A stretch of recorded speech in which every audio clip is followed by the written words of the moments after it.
हाय दोस्तों, नमस्कार। हम आपको भी छठ के गीत सुनाने जा रही हूँ।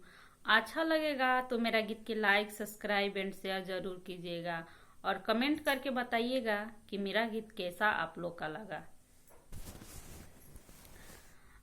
कहाँ पैबो सोने कटोरावा, कहाँ रे पैबो हो दूध।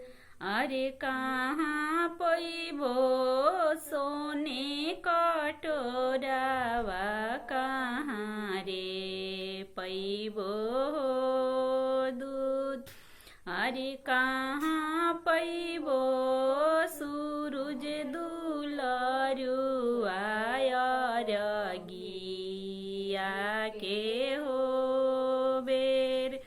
अरे कहाँ पैबो सूरज दुलरुआ रगिया के हो बेर।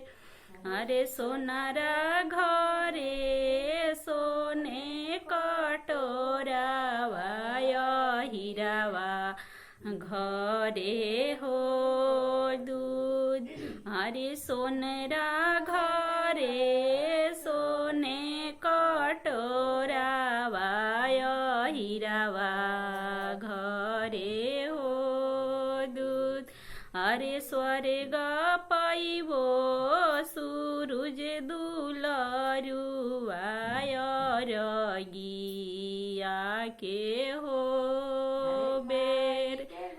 अरे स्वर्ग पैबो सूरज दुलरुआ रगिया के हो बेर।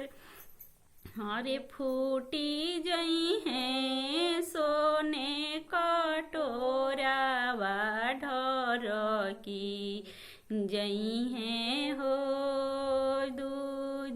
अरे फूटी जई हैं सोने कटोरावा, ढरकी जई हैं हो दूध। अरे रूसी जई हैं सूरज दुलरुआ रगिया के हो बेर।